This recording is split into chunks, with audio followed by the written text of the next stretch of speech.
Comunicación, año 92-93, y fue lo que llamó más la atención de toda la marcha.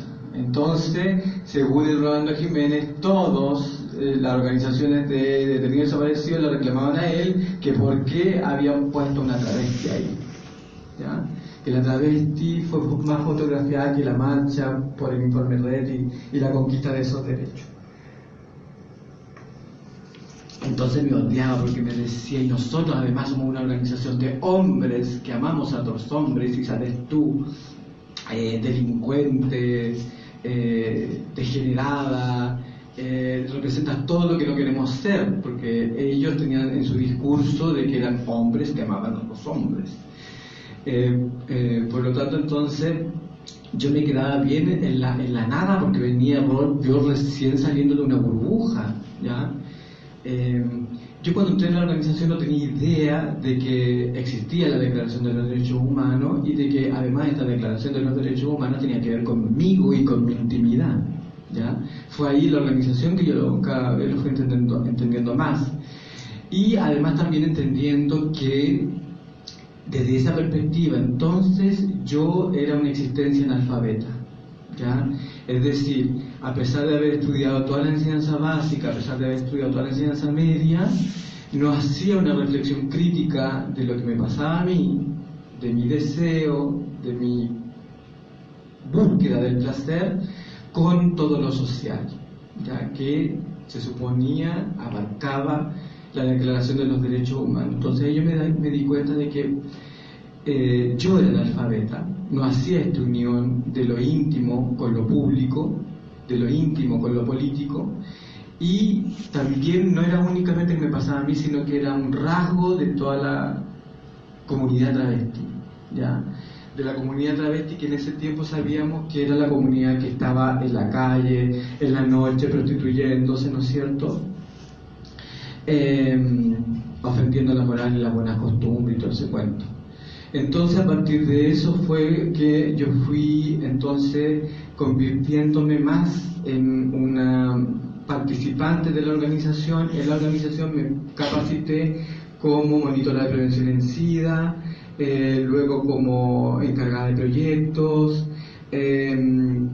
y hasta el momento en que participé en el año 95 en el primer taller feminista, ya dirigido por Margarita Lizano, que era una feminista radical que hace como 2 años murió, y ella en su taller de feminismo decía 2 cosas que me remecieron profundamente. Una era que decía, porque ella era historiadora, además de arquitecta, era historiadora.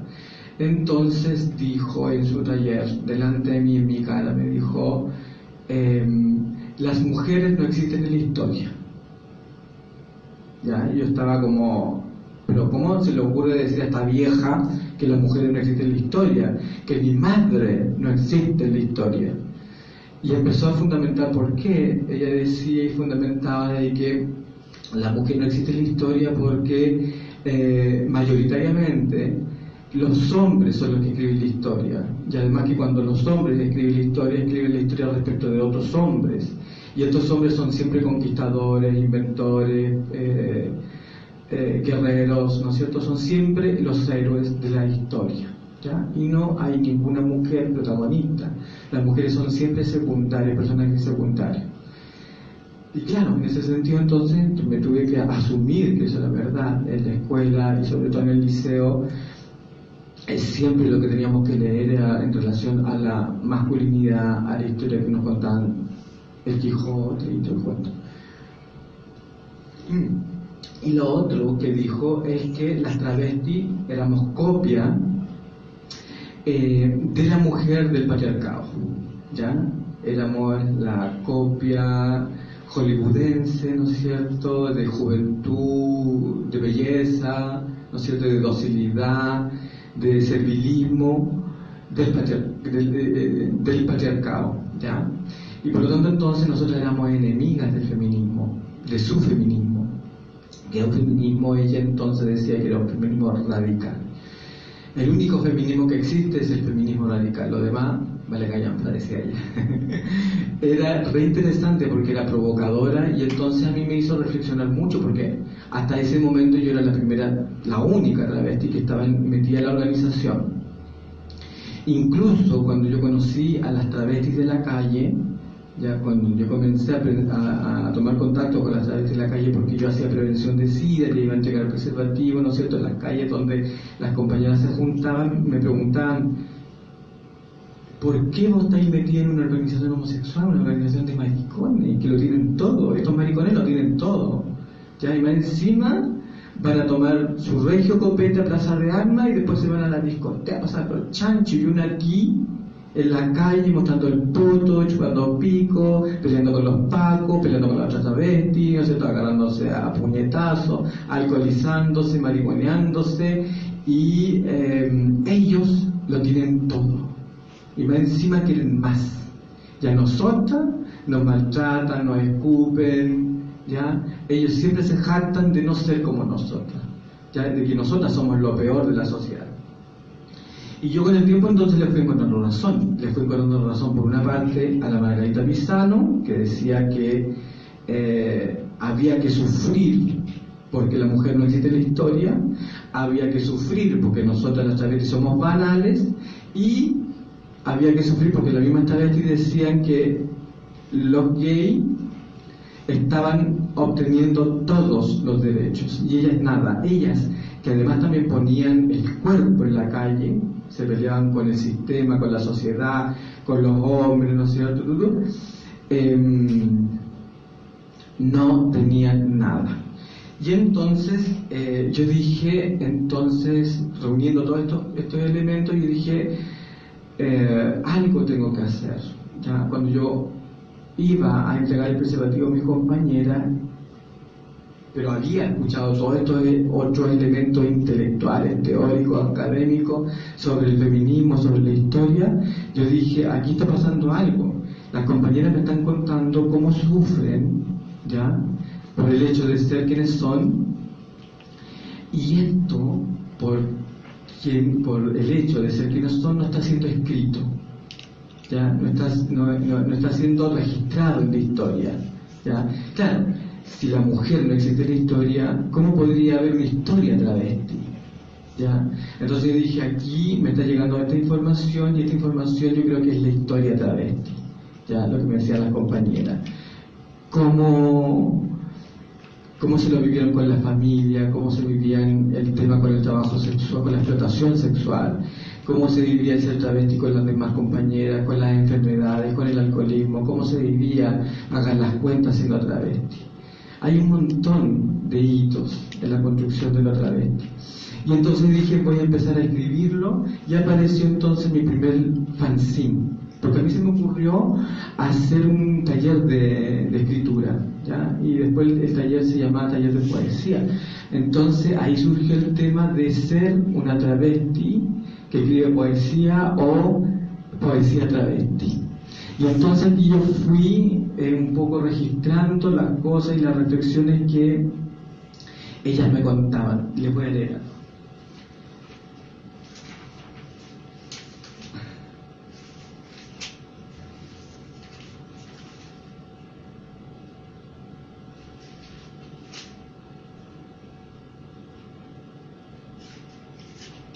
Acá está. Esta es de una conversación que tuvimos nosotras entre nosotras. Una loca dijo: ser travesti es ser degenerada como los hombres, estar dispuesta a todo, pero en secreto, para que no se dude del hombre que es hombre, para que no se diga del hombre que le gusta el poto, la lengua en el poto, los dedos de una travesti ahí, en el poto. Otra dijo: sí, los hueones quieren pasar piola, pero igual a una se lo chupan y te pagan para que guardes el secreto. La demás ya dijo: están más cagados de la cabeza los hueones, hasta les gusta ponerse mi ropa y juegan a que yo me los violo, pero cuando se visten ahí le entra el remordimiento. Y la demás allá, la más sin asunto, dijo: ser travesti es ser una muñeca para los hombres que odian a las mujeres.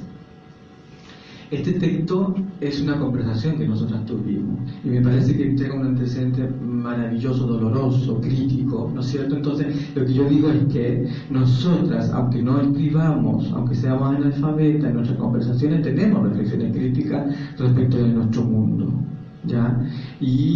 Pero como somos banalizadas, ¿ya? Y como hay una estructura social que nos banaliza, esto y cosas mucho más profundas que esta no salen a la luz, ¿ya? Y no se convierten, por ejemplo, en una fundamentación de nuestro derecho a existir.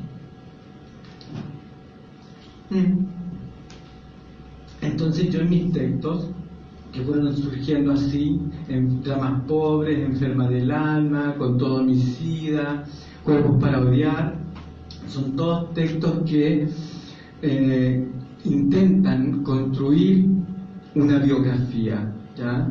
Que antes, sin el feminismo, no se podría comprender o entender que tiene sentido que exista, ¿ya?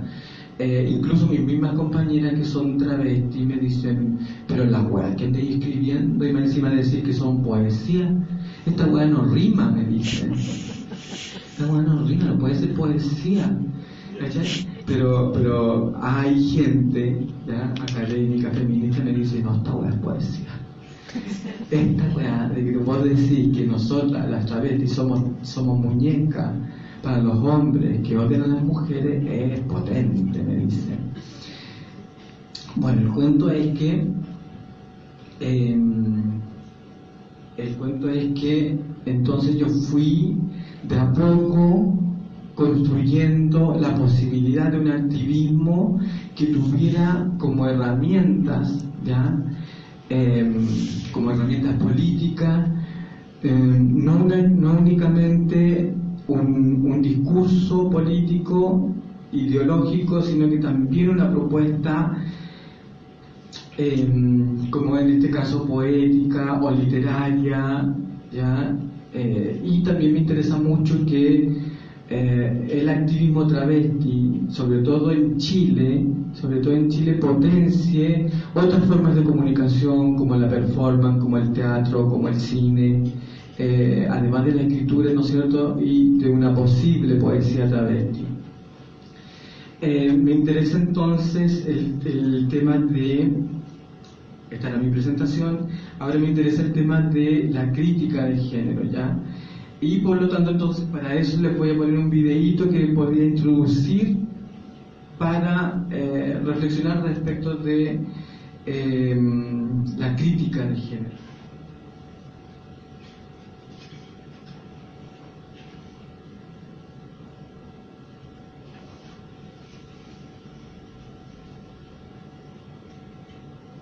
Este es el planeta Tierra. Aquí convivimos casi 6.800 millones de personas. ¿Y quiénes son la mayoría? ¿Los chinos? ¿Los africanos? No. La mayoría de los habitantes del planeta somos mujeres. Algo así